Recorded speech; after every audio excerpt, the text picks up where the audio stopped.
do a book of his quotes.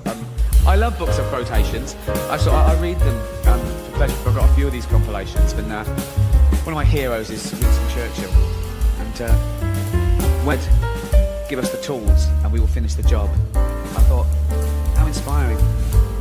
And when I read, never in the field of human conflict was so much owed by so many to so few, I thought, how patriotic.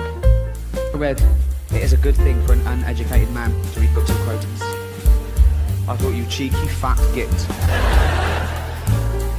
People say that Oscar Wilde, greatest genius ever lived. Let's test that, but it is one of his. All women become like their mothers. That is their tragedy. No man does. That is his. That sounds a bit gay to me. Give another go, isn't it? I couldn't help it. I can resist everything except temptation. That sounds gay as well. I want to start that with an ooh. I want to go, oh, I couldn't help it. You know, with I can resist everything except temptation. Dance to be a fine thing. Do you know what I mean? And when he went through customs all those years ago in New York, then the customs officer, just doing his job, said, what did he declare? Oscar Wilde famously said, nothing but my genius. It's not witty, he planned. I bet the first time I went through customs in a foreign country, he was all, yes sir, no sir, and he declared, no, I declare, okay. I just thought, what's something fucking brilliant to say? Oh. Excuse me, I go, no. Oh, God. He had to wait weeks in those, back on a boat to England, planning it. And he declared, nothing but my genius. I'll be in the book of quotations on it. There again, finds the same bloke. There goes, on you go. I didn't even fucking ask him.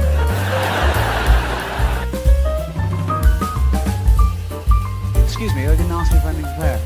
Random. Back on the boat, 3 weeks planning it. Anything declare, no.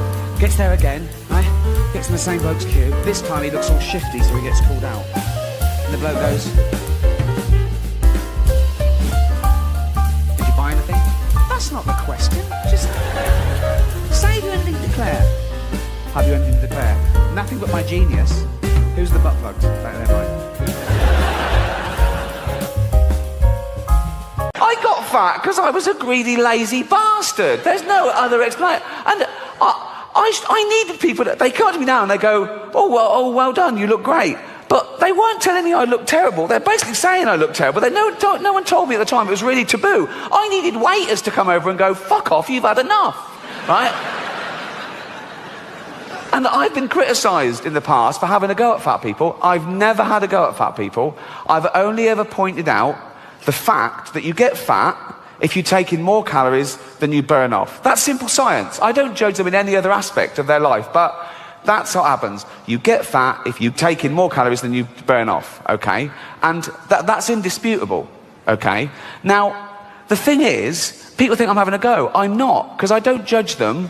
If I see a fat person, I don't make assumptions about him other than how they got fat. And, this is the other thing, wait, right? Not only is that what makes you fat, people know that's what's making them fat. No one got fat behind their own back.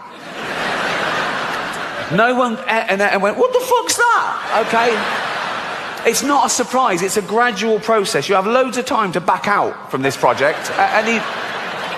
Also, no one's sneaking into thin people's apartments and injecting their lettuce with 1,000,000 calories. That doesn't happen, okay? They know what's doing. If you go to a bloke and he's surrounded by cakes and pies, right?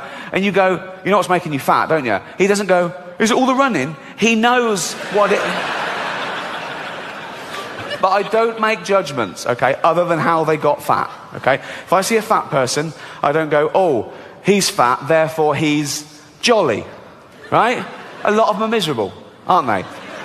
If I see a fat girl, I don't go, oh, she'd be pretty if she lost weight. That's rarely the case, okay? So don't fall for that, okay? A lot of them started eating because they had fuck all to lose. So, no. But there's no stigma attached because people don't even want to use the word fat now because I think it's derogatory. It's a real taboo subject. So they use euphemisms. They go, oh, you know Brenda, the big girl. What, 7 foot? No. Not to. What does she look like? Brenda, you know, she's the one who's clammy even in winter. Just say she's fat. Nothing wrong with it. It's their choice. It's up to you if you want to be fat. It's fine. But they don't. They go, you know, Brenda, she's out of breath just standing up at her desk. Just... But even though it is their own fault, and it is their own fault, I feel sorry for them, right?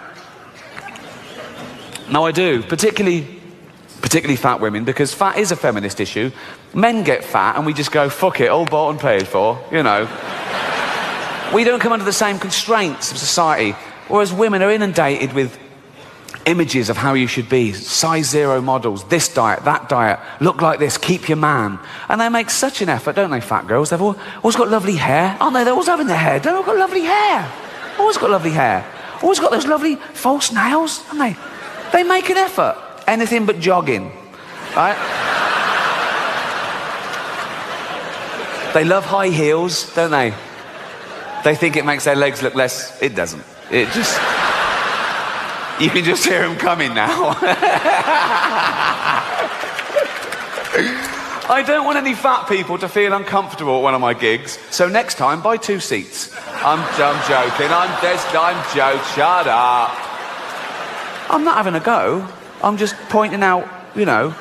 I was listening to the radio in England a few weeks back, Radio 4, quite highbrow. There was a discussion about political correctness. My name came up straight away, right? And there was this woman on there going, oh yeah, well it's not right. Ricky Gervais, he makes jokes about fat people. He wouldn't make jokes about gay people, would he? And being fat is like being gay. What? No, it's not. What? You can't choose your sexuality.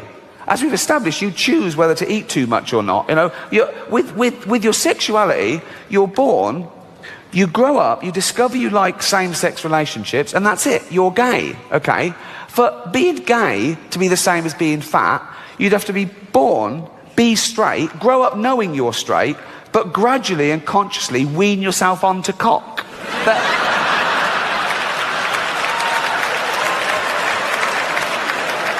Oh. Happy 16th birthday, son. This is Raoul. Suck his cock. Sorry, father? Suck his cock. 16 now. Suck it. Suck his cock. Suck one cock. Suck. That's not sucking it. That's playing with you. Put it in your mouth. Put it. Look, have a go. You might like it. It's not so bad, is it? I fucking love these.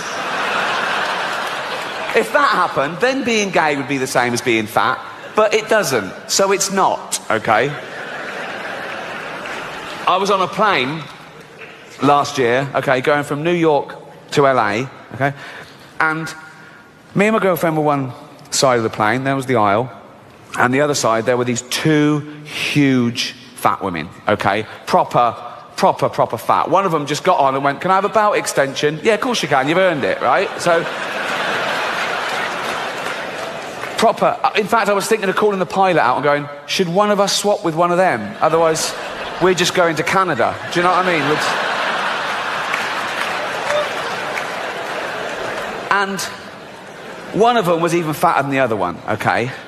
And she was there, and she'd got on the plane with one of those takeaway buckets of fast food. Bucket! I mean, there's your first clue. When did that happen?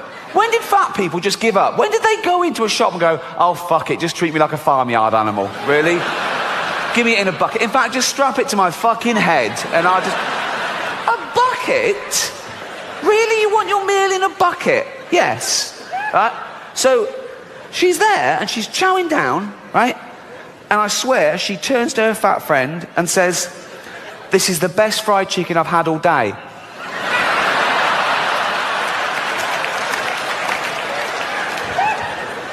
But I'm not having a go. I'm not having a go. No, I'm not. No, I'm not. Because even though it is their own fault, and it is their own fault, I don't know if you know this about fat people, they fucking love cake. They love it.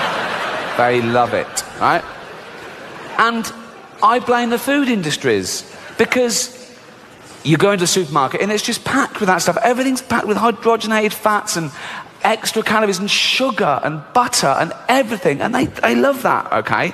And there's always a big door, isn't there, to a supermarket? It's always, they've got a quadruple door, isn't it? No one's ever been too fat to get through the door of a supermarket, okay? And it opens automatically, so they don't have to waste calories pushing anything. There's just And it's a good job it opens automatically, because usually it's glass and they can see the pie from down the road and they're in like that.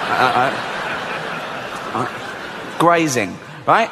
So, I say, keep the big door. Keep the big door. Sure, keep the big door. Come on, fat people. Come in you go. But when they get in there, it's all fresh fruit and veg.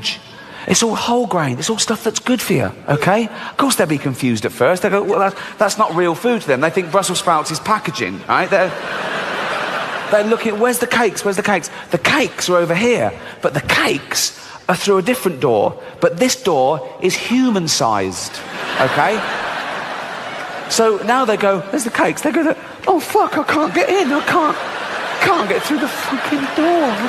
I can't. And they're starving. I go, oh God, what's this? I've got to eat some, what's this, a banana? Like, and they go, oh no, I still can't. Back and have a carrot. They're back and forth for days, and the fat's fallen off them. Soon they can slip through the door and have a cake. They can't get out again. No, but I mean, but we've got to do something. We've got to intervene. And people say, no, it's nothing to do with you. It's up to them. It's their body. It's their life. And that's true. But we don't say that about wearing crash helmets. Or if you've got a heroin addict in the family, you don't go, oh, it's his life. He loves heroin. You know, you go, no, you've got to stop this. Please don't die. And you get him and you throw him in a cupboard for 3 weeks or something. You can't throw a fat person in a cupboard. You'll do your back in like me. But, you know, heroin addicts, they don't weigh anything. You can throw them around willy-nilly, right? But, in fact, when they're lying there with a needle hanging out, you just get the needle and flick, and they just go into the cupboard like that, okay? Fat people, you've got to lure them in. A little trail of chocolates, and they just follow that anywhere, like that. But we've got to do something, because 1/3 of the world are obese, and 1/3 of the world are starving. The fat ones are eating the skinny ones' food, basically. When you see one of those documentaries on telly, like the 600-pound man or something, and he's being winched out of his house to go to hospital, right? If you're dangling from a crane, right, and you see a film crew, right, you know you fucked it. And then, you know, as I say, then they wake up the next day and they've had their legs amputated. It's really sad, and they're crying and I'm crying. They go, oh God, why did I let it go this far? I'm so stupid. Then they get philosophical about it and they go, I never really used the legs. So, and by then it's lunchtime, and so, you know, and they go to the nurse, you didn't throw them legs away, did you? What do you like to do when you're here in the city? Well, you eat, usually, because but we've had Christmas, and I put on £5 at Christmas. In fact, I tweeted, so I put on £5, fat shame me to get me out of it, and people were saying things like, how did you get Ricky Gervais into a shower? Grease the sides and throw in a cookie. So, right? Unbelievable. I saw a documentary back in England about this woman who was £350 because she ate 10 burger and fries a day. That'll do it. 10 separate meals of burger and fries. 10 separate trips to McDonald's, right? In a cab. Oh, didn't even walk that. Wasted calories, okay? So, to stop her eating these meals, they wired her jaw together. So she liquidized 10 burger and fries a day. Now she's on burger smoothies. Now she's not even chewing. That used up 3 calories. So lo and behold, she gets fatter. So they admitted her to have that thing done where you staple your stomach together. And she's sitting there in hospital, looking all depressed. Well, you can't eat for an hour before an operation, can you? Lank hair, smock. Christ knows where they got that, right? And she said, it's a really dangerous procedure, but it's the only option left. 1, jogging. You don't even walk. Right. Salad. You don't like the taste. 3, 9 burger and fries a day. I was on a plane last year, okay, going from New York to LA, okay, and me and my girlfriend were one side of the plane, there was the aisle, and the other side there were these 2 huge fat women, okay? Proper fat. One of them just got on and went, can I have a belt extension? Yeah, of course you can, you've earned it, right? So... proper. In fact, I was thinking of calling the pilot out and going, should one of us swap with one of them? Otherwise, we're just going to Canada. Do you know what I mean? And one of them was even fatter than the other one, okay? And she was there, and she got on the plane with one of those takeaway buckets of fast food. Bucket! I mean, there's your first clue. When did that happen? When did fat people just give up? When did they go into a shop and go, oh, fuck it, just treat me like a farmyard animal? Really? Give me it in a bucket. In fact, just strap it to my fucking head and I'll just... A bucket? Really? You want your meal in a bucket? Yes. Right? So, she's there and she's chowing down, right? And I swear, she turns to her fat friend and says, this is the best fried chicken I've had all day. Now, there's even a stigma, like doctors get in trouble for saying to someone, you're overweight or obese. They don't know, that's a political thing. No, it's like fat shaming. It's not fat, you don't get cancer shaming. He's trying to save your life, right? There was a school that tried to ban the word obese because they said it was derogatory to, I don't know what to call them, round children, right? But that's the polite word. That's the word we invented, so we didn't say fat little fucker. Don't keep changing words because one person gets offended. Also, fat people aren't offended by the word obese. They did it all, they're happy with it, they're jolly, aren't they? They're jolly. You know, you see a fat people go, all right, fatty, yeah, oh, yeah. Bloop, bloop, bloop. yeah. And they go to the doctor, come in, bloop. Doctor goes, fuck me. Oh, am I obese? No, you're morbidly obese. What does that mean? Means you're going to die of it. Oh, does it? Alright. What, straight away or? No. You've got diabetes, so you have your legs amputated soon. And then if you carry on, you'll die later with like stroke and respiratory, heart failure. So, alright. Is there anything I can do? Oh, yeah, of course there is. You could start working out and eat healthy, you'll be right as rain. Oh, right. But you won't, will you? Particularly fat women, because fat is a feminist issue. Men get fat and we just go, fuck it, all bought and paid for, you know. We don't come under the same constraints of society, whereas women are inundated with images of how you should be, size zero models, this diet, that diet, look like this, keep your man. And they make such an effort, don't they, fat girls? They've always got lovely hair, aren't they? They're always having their hair, they've all got lovely hair. Always got lovely hair. Always got those lovely false nails, haven't they? They make an effort. Anything but jogging, right? They love high heels, don't they? They think it makes their legs look less... It doesn't. It just... You can just hear him coming now. I don't want any fat people to feel uncomfortable at one of my gigs, so next time, buy 2 seats. I'm joking, I'm joking, shut up. We have some fat people in Britain, but you, like everything else, are the gold medalists of that as well, right? You'd win that in the Olympics. I saw this episode of Jerry Springer. It was called Jerry Springer Saves the World's Fattest Man. You've got to watch that.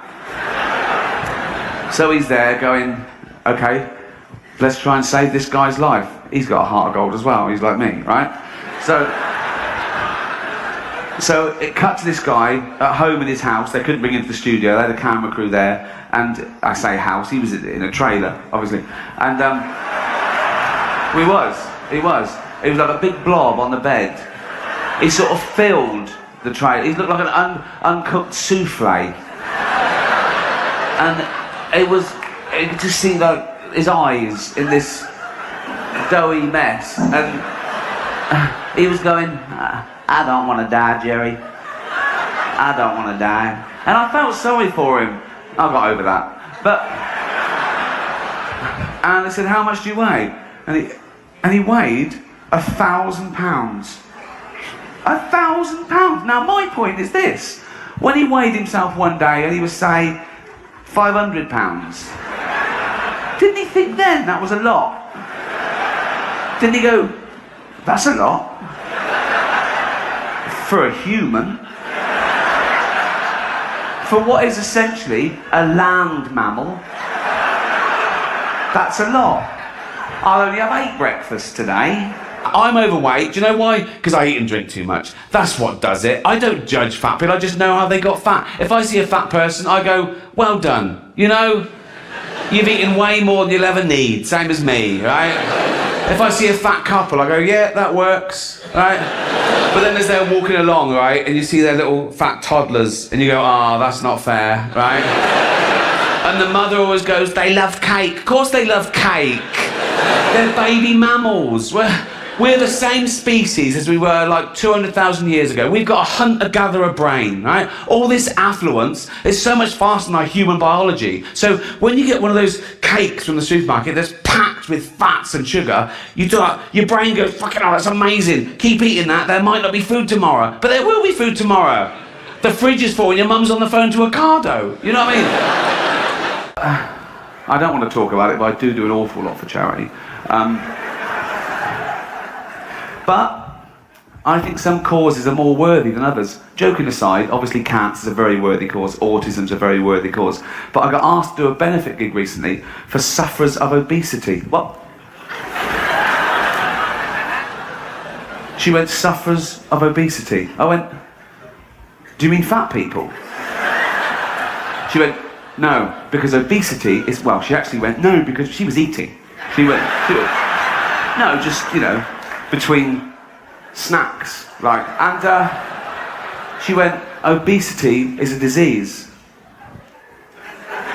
No, it's not, is it? You just like eating, don't you? No, it's not, is it? How is that a disease? Oh, I'm so fucking ill. I'm well ill. Oh. I said, what's the disease? She went, everything tastes good. Everything? Yeah. Not salads. It's not a disease, is it? Leprosy is a disease. Can you imagine Jesus in the temple? People shuffling up to him in bandages going, Jesus, my face is falling off. I can't stop now, there's a fat chick on her third pie. People say, they make excuses, don't they, fat people? They say, it's glandular. It's not glandular, it's greed, okay? It's big bones. Yeah, big bones covered in meat and gravy.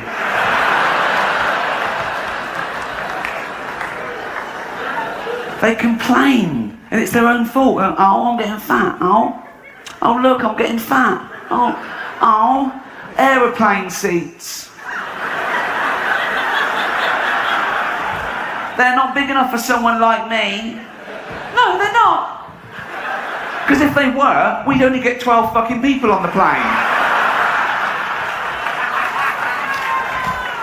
It's not fair. It is fair. That's what does it.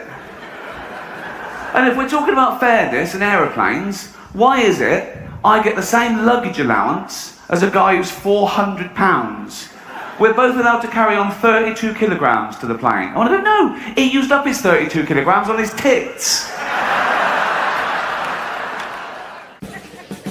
My favourite leaflet of all time. Some of you haven't even got a favourite leaflet, have you? Sort it out. No, it really is. You'll see why. And I kept it with me for about 3 months and showed her a leaflet that came round the Union in about 1994, 95. And it was a Terence Higgins leaflet about... it was a last demographic of gay men that weren't taking HIV seriously enough. And so it was very hard-hitting and seen, and it used like really sort of colourful language to get the message across. And I remember it so well. And the title of this flyer, you know it's going to be a good leaflet when this is the title. This is the opening gambit, right? It was called, you know, you don't always have to have anal sex. Thanks very much. Think of a couple of old age pensioners just queuing for their flu jab. They're just browsing, Reader's Digest, right? What's this one? You know, you don't always have to have anal sex. See, I fucking told you. So that was what it's called, right? And it was a 10-point plan, alternative to, you know, that. So, number one, okay? Always started the same as well. Always started with why not, right? Why not? Like casual, like you're saying, like a recipe or something. Why not throw it in there? Okay, number one was this. And it had these little diagrams, like little drawings like you get on safety things on planes. So anyway, number one, 10-point plan. Number one was, think of this as medical advice. Number one was, why not just wank each other off? New leaflet, oh, what's it say? Why not just wank each other off? Okay, oh, pebble. Casual. Number two, it's great. Again, just a casual suggestion, right? Number two is, what? Always the same. Why not? Right? Number two, why not come on his back?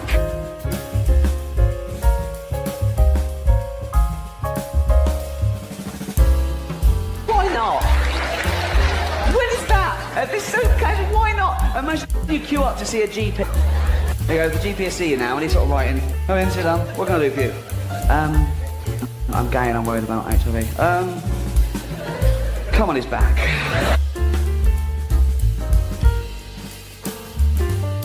Number three, whenever I show this to people, when I got this one, people would laugh and they went, "Oh," right?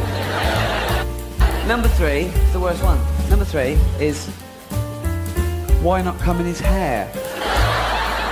Not the hair. On the back. Come on the back, sure, on you go, go on.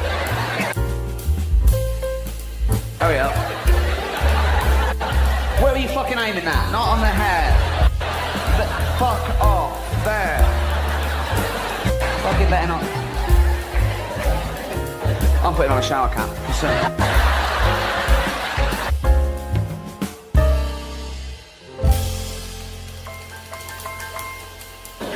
Number four. Oh, number four. I have not before or since heard such a great use of the term e.g. as in this next sentence. Number four, I swear, was, why not come into a piece of fruit, e.g. watermelon? Why do you think that? Like, they put it out without that. People going, well, what fruit? I'm watermelon, thank you. I need to know what fruit. Need to know exactly what fruit. I don't want to get it wrong. I thought arses was all right. I was wrong there. I don't want to make... So watermelon, yeah, good. No. Number 10, I'll just tell you number 10. Because number 10 might be the greatest scent of all time, right? And I think the bloke writing it was under pressure from his boss. He'd done 9. And his boss came and said, how's it going? I've done 9. He goes, we need 10. I can't do 10. I'm struggling. I'm doing hair. I'm doing backs. We need 10. You got till 5:30. And this is what he came up with. This is, mate. Right. Number 10, and I swear, right, was... Why not both come out of a window? Why?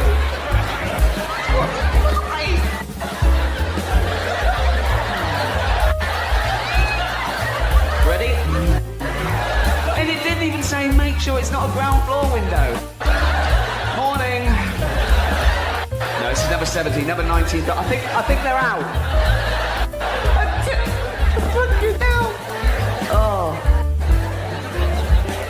Oh. And that leaflet, this is a confession.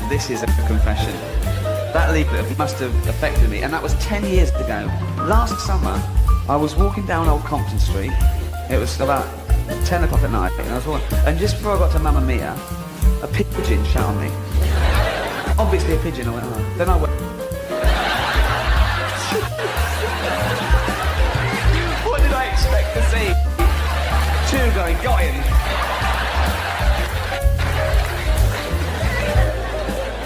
Oh. That is the best leaflet of all time. But a serious message.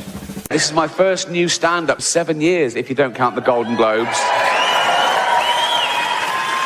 You shouldn't. The Golden Globes, very different. Oh, God, different vibe. 200 people watching around the world. And it's live, you know, big thrill. But with that many people watching, there comes a bit of stick. Everyone's different. Everyone's a blogger. Everyone goes, I was offended. Oh. Why? He said an horrible thing. We said loads of horrible things. Yeah, but that was a thing that I care about. And that's the thing about offence, isn't it? It's about feelings are personal.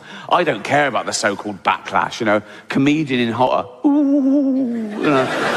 But my girlfriend Jane, she does worry a bit, and she reads things. Oh, what have you said? Why? I go, don't worry about it. They're not coming to the house. Fuck them. So I wind her up. I pretend I'm going to say much worse things than I ever would. Think of that. I have to make up worse jokes than I actually... just to scare my girlfriend.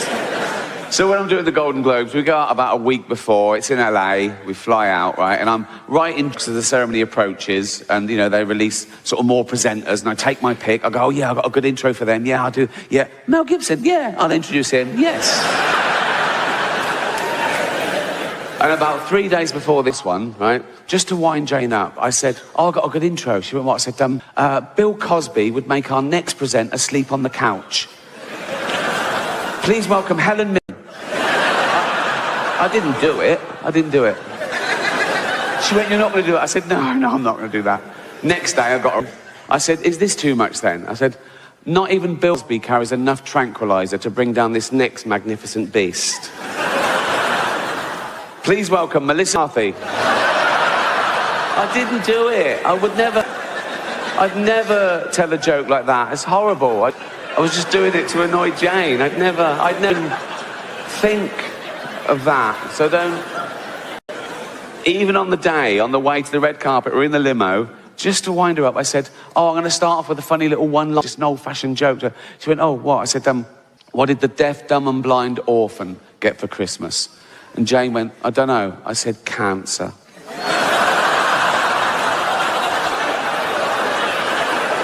I didn't do it. So you're getting offended at a joke that doesn't exist. So I'd never say that in public. So to anyone who mattered. Anyway, so don't...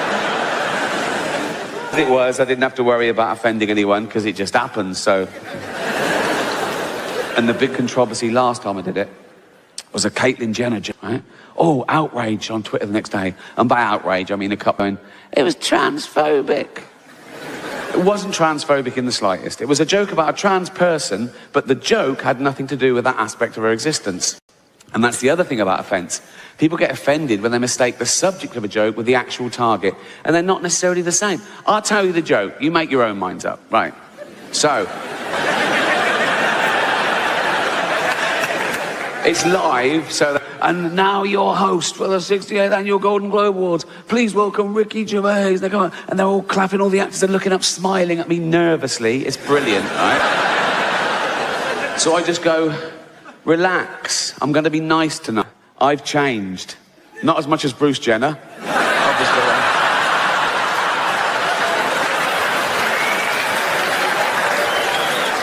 And I go, now Caitlyn Jenner, of course, and what a year she's had, became a role model for trans people everywhere, bravely breaking down barriers and destroying stereotypes. She didn't do a lot for women drivers. That's a clever joke, and I'll tell you, right? No, listen, right? The subject of that joke is stereotypes, playing with the notion of stereotypes, right? So I start off saying, she's a real woman. Some would say a liberal, progressive attitude. Then I go, oh, if she's a real woman, I hit them with the old-fashioned reactionary stereotype. She must be a bad driver then, right? And the target of the joke is a celebrity killing someone in their car.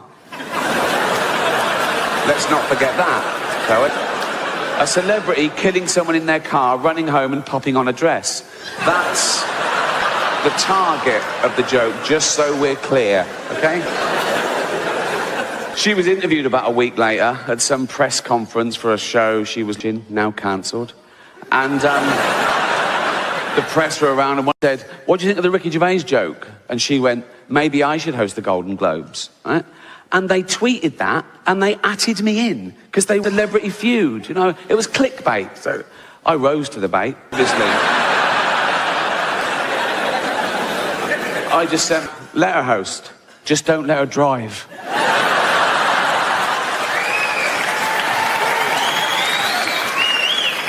Another website that was in the room, Entertainment Weekly, they tweeted a different headline and they added me in as well. And their headline was, Caitlin finally breaks silence over Ricky Gervais.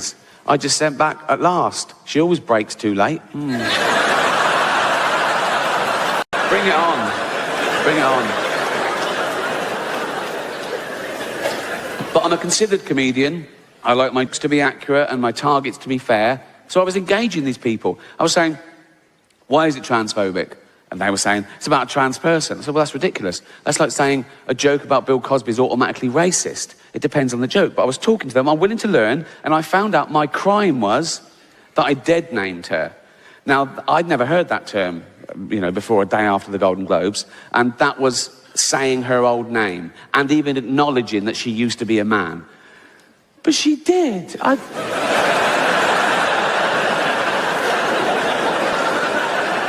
saw him on the Olympic Games. It was decathlon. It was in everything. He was all over the place. Shot put and pole vault. He won a medal. He was famous. He was on telly all the time. But, a big, famous man with a huge, I don't know, but I mean, I'm guessing he's a big, but I've learned my lesson. Now, I'd never dead name her now. Now I know it's never dead name her now. But like years ago, when, she was a man. That was years ago, I'm saying, right? And she went to the doctor, right? And knocked on the door, and the doctor went, come in. This is years ago. I'd never dead name her now, but this is like a flashback before anyone. Do you know what so? And he went, hello, Bruce Jenner, because that was his name then. The doctor, this was years ago, and the doctor went, oh, I'm Bruce Jenner, you big. How you doing, boy? You fucker. You big one. Oh, how you doing, boy? Come here, you. How you doing, Brucey boy? Right? And Bruce Jenner, because that was his name, this is years ago, right? So Bruce Jenner went, yeah, not too bad, yeah. Not too bad, right? And I said, what can I do for you, Bruce? Yeah, fucker, how you doing, boy? And Bruce Jenner, because that was his name, Bruce Jenner went, look at that. And oh, come on, Bruce Jenner, you know the rules. He uses his whole name every time for some reason. I don't know what. Come on, Bruce Jenner, fucker, you know the rules. You can't bring your big old pole vaulting pole in here, mate, Bruce Jenner went, no, that's not my pole vaulting pole, that's my enormous penis. And they're, oh, right, yeah, seeing as it is your penis, you can bring it in here. But you should have left your shot puts outside. And Bruce Jenner went, that was his name for 58 years, I think.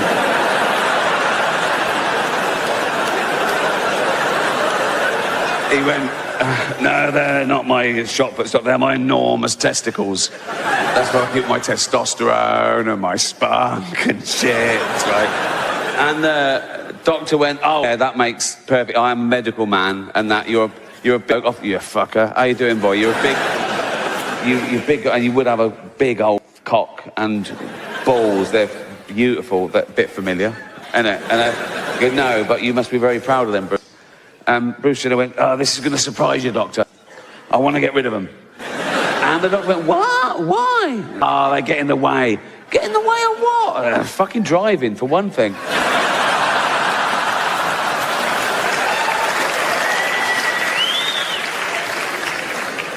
So I'm engaging these people, saying, but I had to say her old name because that gets me into the joke. I say, I changed, not as much as Bruce Jenner, and then I do the actual joke. They went, no.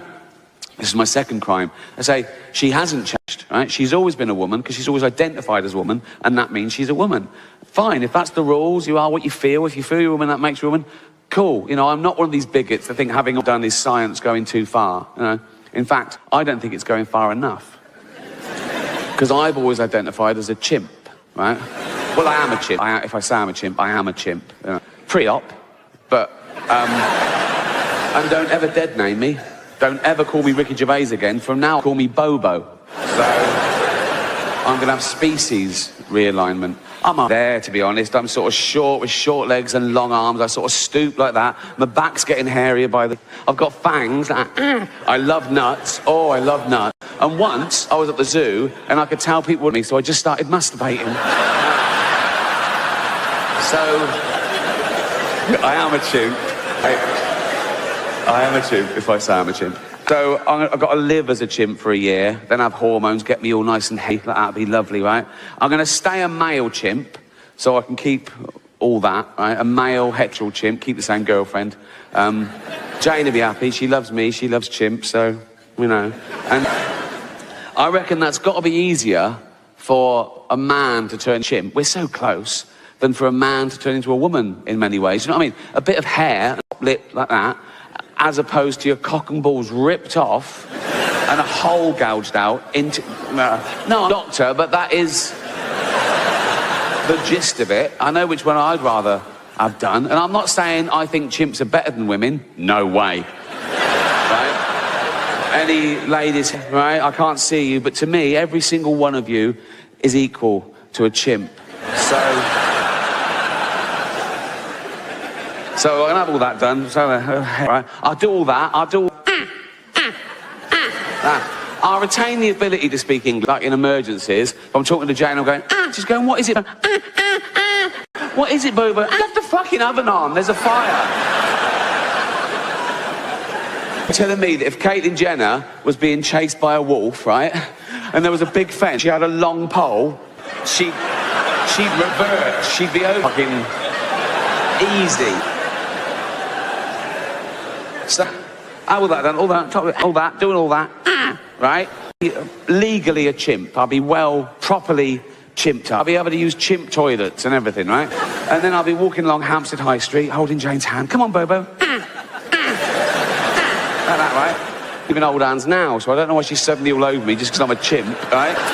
But we'll be all in maybe matching jumpers, something like that. Come on, Bobo. In love, just two guys. And then if a bigot in a white van slows and goes, that's fucking disgusting, I just fling shit at him and run up a tree. And that's why that joke isn't transphobic, so... Cheers. So, why politics? Because I want to give back to society. Fuck off, I do. You don't know. And I can't enjoy this life when I see injustice, stuff, inequality. And I want to live and die, if necessary, by the morals I hold dearly, like Martin Luther King and Gandhi and Ben Elton.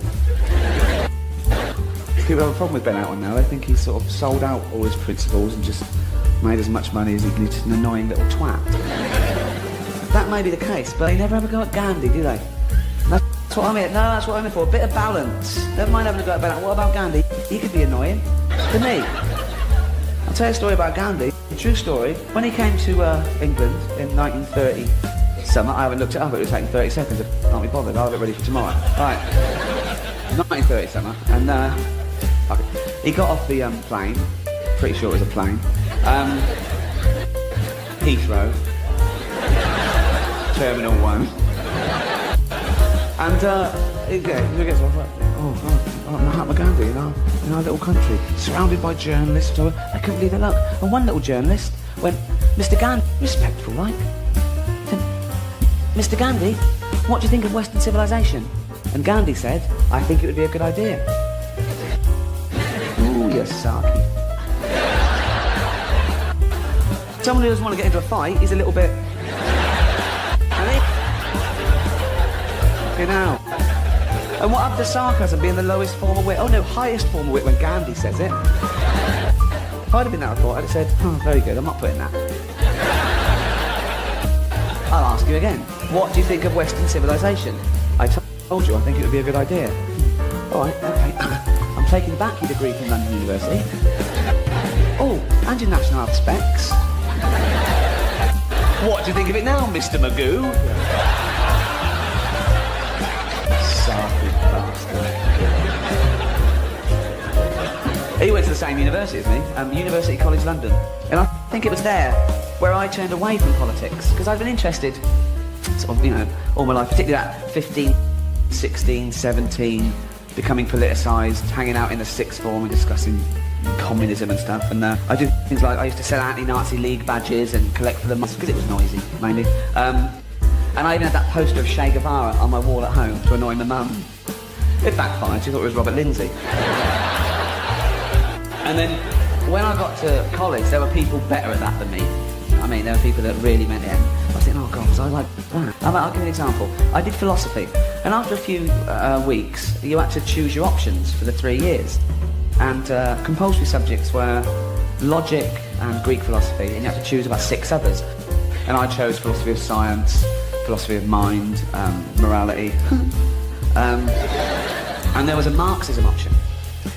And I thought, that'd be great, I've always been interested in that.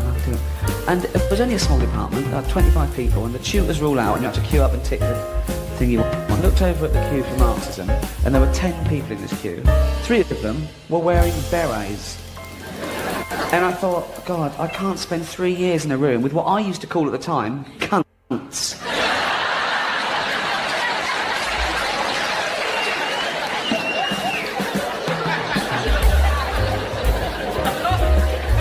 The first bloke I sort of hooked up with was the opposite of that. He was this big lumbering chemist called Pete Bron, yeah? And I think it was like the first person I met, and he lived literally opposite me in the corridor at I4 Evans Hall in Camden. And 18, like the rest of us, but the mind of a 55-year-old fascist cab driver. Do you know what I mean? Like, just society was going to the dogs and, oh God, oh, the things I could do if I was in charge, that sort of thing. And I remember there was an advert at the time for Strongbow. And at the end of the advert, 2 arrows were fired from a longbow, went and split the wood on a bar. That gave him the horn, that advert. Because he used to imagine executing muggers and rapists like that. And it would come on, and he'd go quiet, and he'd be watching it like that. And then, as I go, he'd go, ooh, that was in the head. And he also used that to exercise demons. Like, he walked along the street, and it was like early 80s, so if he saw someone come the other way, like a bloke with long hair and makeup or something, he'd just watch him, and he'd go, oh. He'd imagine him killing him. Once we were walking home from college, and he used to go in every day and buy his Evening Standard. It's a little kiosk, I don't know if it's still there, but it was like just 2 piles of Standards and a little old woman selling them. And he went in this particular day, bought his Standard, 10p, that's it.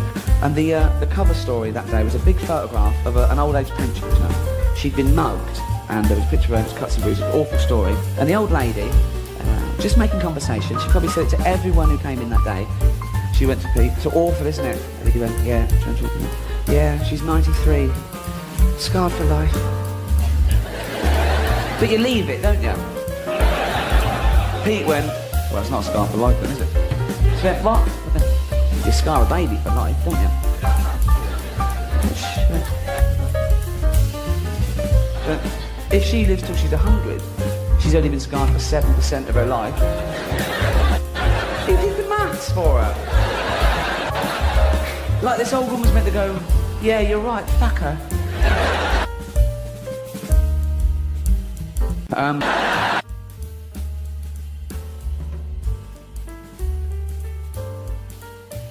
I love illegal immigrants. Yeah, do me now. Sometimes I go down to Dover for the day, right? And I look out, right? I look for a boat, and I see a dinghy with about 60 of them, and I go over here like that, right? And I pull them in to shore. I go, women and children first. They go, there are no women and children. Just you lads, is it? Just come on, lads. Come on, lads. If I go down there one day and there's no boat, I am absolutely fucking gutted. I just sort of wander into town, and I stand by the traffic lights and I wait for a big lorry to pull up, right? And I look underneath, a lad sort of clutching like that. I go, where you headed? And he goes, Gary Lineker's house. I go, it's just down